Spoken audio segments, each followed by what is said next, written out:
You don't push people away because you don't want love. You push them away because you know exactly what it would cost you to accept it. And somewhere deep inside, you've already decided it's too dangerous. There is a strange cruelty in the way you behave with those who care about you. You notice it, don't you? Not immediately, of course. At first, it feels justified, rational, even necessary. You tell yourself they are too much or not enough, too clingy, too distant, too naive, too flawed. You find reasons. You always find reasons. But the truth is quieter than that, and far more unsettling. You don't reject people because they are unworthy. You reject them because they come too close to something you are trying to hide. Dostoevsky understood this long before you ever felt it. Not as a theory, not as philosophy, but as something lived, something endured. He stood before a firing squad, convinced he was about to die. In those final moments, everything became clear. Life, meaning, regret, love, everything sharpened into unbearable intensity. And then, just as suddenly, he was spared. But something in him had already crossed a line. Once you have looked directly at your own fragility, once you have felt how close everything is to collapsing, you don't return unchanged. You become suspicious of happiness, suspicious of peace, suspicious, most of all, of love. Because love makes you vulnerable to loss, and loss, once truly understood, becomes unbearable. So you begin to act in ways that don't make sense, even to you. You hesitate when someone shows genuine interest. You delay your replies. You create distance where there was none. You analyze every word they say until it loses its warmth and becomes something artificial, something questionable. You invent doubts. You amplify imperfections. You convince yourself that something is wrong. Not because something is wrong, but because something feels too right. And that is far more terrifying. There is a moment you recognize, if you are honest. A moment where someone looks at you, not casually, not politely, but with a kind of quiet certainty, as if they see you. Not the version you present, not the performance, but you. And in that moment, instead of relief, you feel tension. Because to be seen is to be exposed. And you have spent years constructing a self that cannot survive exposure. So you pull back. Not dramatically, not in a way that would make sense to an outside observer. No, your retreat is subtle, almost elegant. You become slightly colder, slightly more distant, slightly harder to reach. Enough to create confusion, but not enough to take responsibility. And when they notice, when they ask, when they try to understand, you become irritated. Because now they are forcing you to confront something you would rather avoid, your own contradiction. You want love, you crave it, you imagine it, you suffer without it. But when it arrives, you destroy it. Dostoevsky's underground man lived inside this contradiction. He was not a villain, not a monster, but something far more disturbing. Someone who understood himself too well and yet could not change. He knew he acted against his own interests. He knew he sabotaged his own happiness. And still he continued. Not because he was incapable of reason, but because he rejected it. Because there was something inside him that resisted harmony, that resisted peace, that resisted the idea that life could be simple. You recognize this, don't you? That strange impulse to ruin something good. That quiet voice that whispers, "This won't last." That urge to test the limits of someone's affection, not to confirm it, but to expose its weakness. You push, you withdraw, You become inconsistent. And then you watch. You watch how they respond. Will they stay? Will they fight for you? Will they prove something? But even if they do, it doesn't satisfy you, because the test was never fair to begin with. You created a situation where failure was inevitable. And when it happens, when they finally step back, when they grow tired, when they begin to protect themselves, you feel something you cannot easily name. Not relief, not quite regret, something closer to confirmation. See, you tell yourself, I was right. Right about what? That people leave? Or that you will make sure they do? This is where the deeper contradiction begins to reveal itself. You don't just fear losing people. You need to lose them. Because losing them reinforces a belief you have already accepted, that you are not meant to be loved fully, that something in you is incompatible with stability, that peace is not for you. And so you create conditions that prove it, again and again. There is a quiet violence in this pattern, not directed outward, but inward, a slow dismantling of possibility, a rejection of what could have been. And yet, you don't experience it as violence. You experience it as control. Because as long as you are the one creating the distance, you are not the one being abandoned. As long as you are the one who leaves first, you are not the one being left. It is not love you are avoiding. It is helplessness. Dostoevsky knew this helplessness intimately. His gambling addiction was not just about money.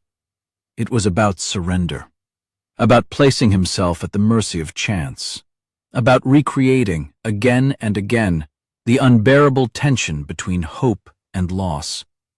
He would win, and then lose it all.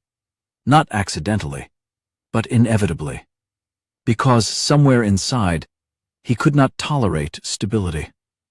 Stability is quiet, and quiet leaves room for reflection, and reflection reveals things you are not ready to face. So you keep things unstable, in relationships, in habits, in your own mind. You overthink, you second-guess, you replay conversations long after they've ended. You imagine scenarios that never happened.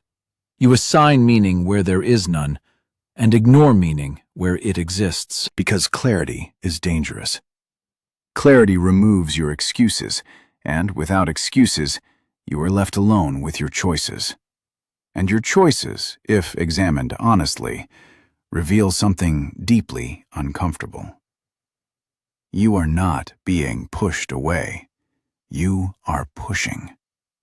You are not unlucky in love. You are deliberate in its destruction.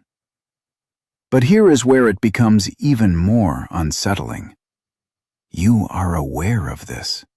Not fully, not consciously all the time, but in moments, quiet, fleeting moments, you see it.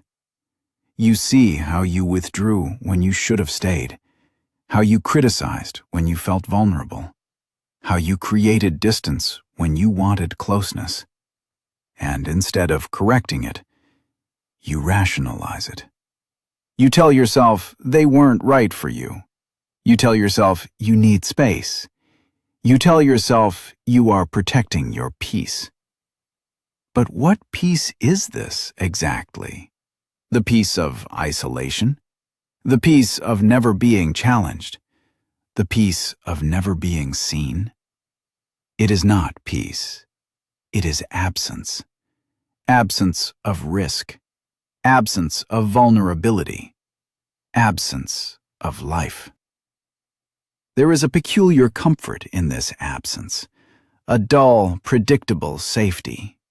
Nothing surprises you, nothing overwhelms you, nothing hurts you beyond what you already expect. But nothing fulfills you either.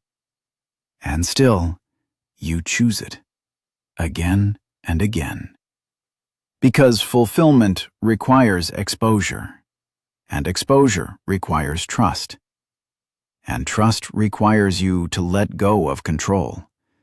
And control is the only thing you feel you truly have. So you hold on to it, even when it suffocates you. There are small moments where this pattern becomes painfully visible. Moments that feel almost insignificant, but carry a strange weight. You receive a message, simple, warm, genuine, and instead of responding naturally, you pause. You think. You overthink. You consider how it might be perceived. You analyze your own words before they exist. You adjust your tone. You delay your response. Not because you don't care, but because you care too much. And caring feels dangerous. So you disguise it. You dilute it. You hide it behind indifference, and then you wonder why the connection fades, why the warmth disappears, why things become distant. You created that distance, but you experience it as loss, and loss reinforces the story that you are alone, that people don't stay, that love is unreliable, that you are better off without it. But you are not better off. You are simply more in control of your own loneliness. And control, in this case, is not strength. It is fear disguised as choice. Dostoevsky's characters often faced a similar illusion of freedom. They believed they were acting freely, choosing their path, asserting their will. But their actions were driven by something deeper, something irrational, something they did not fully understand.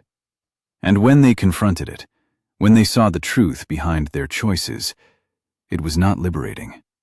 It was devastating, because it meant they were not as in control as they believed.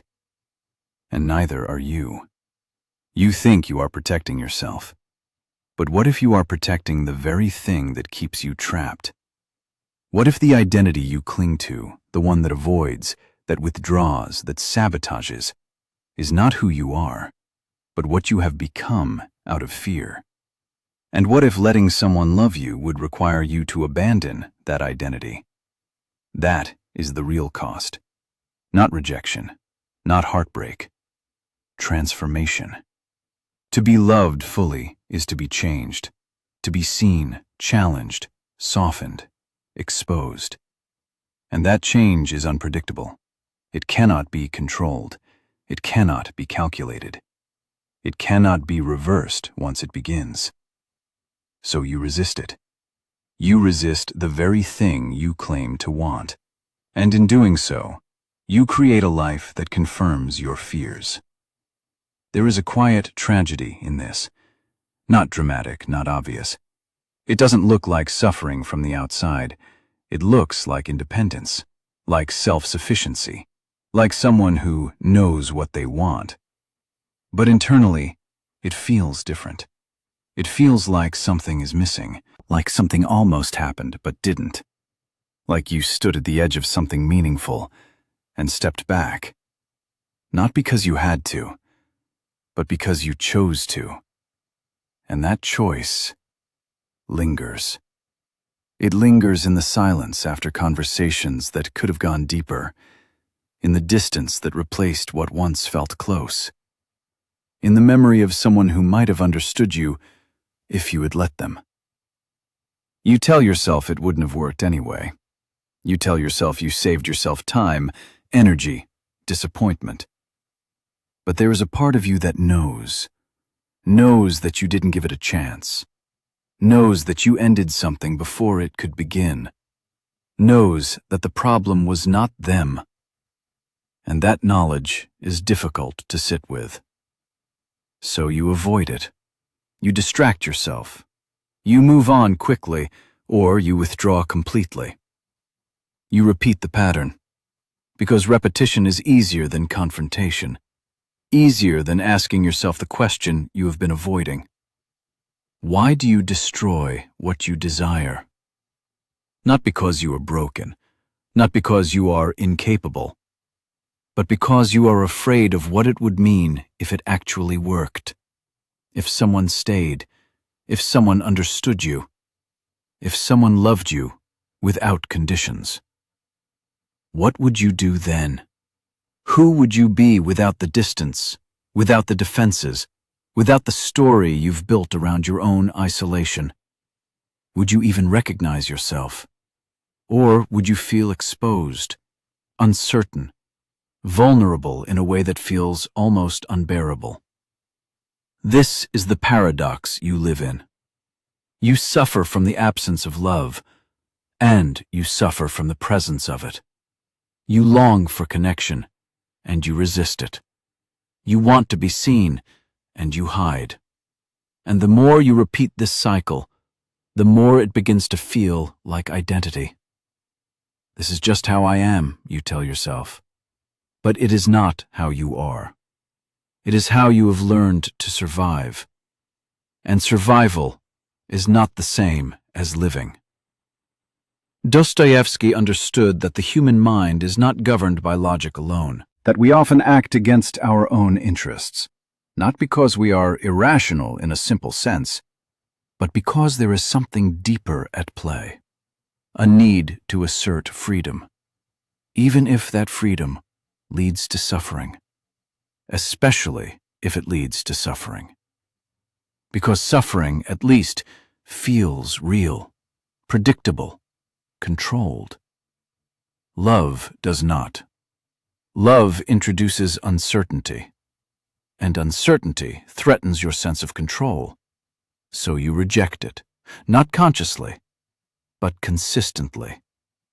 And then you wonder why you feel alone, why connections don't last, why something always feels incomplete.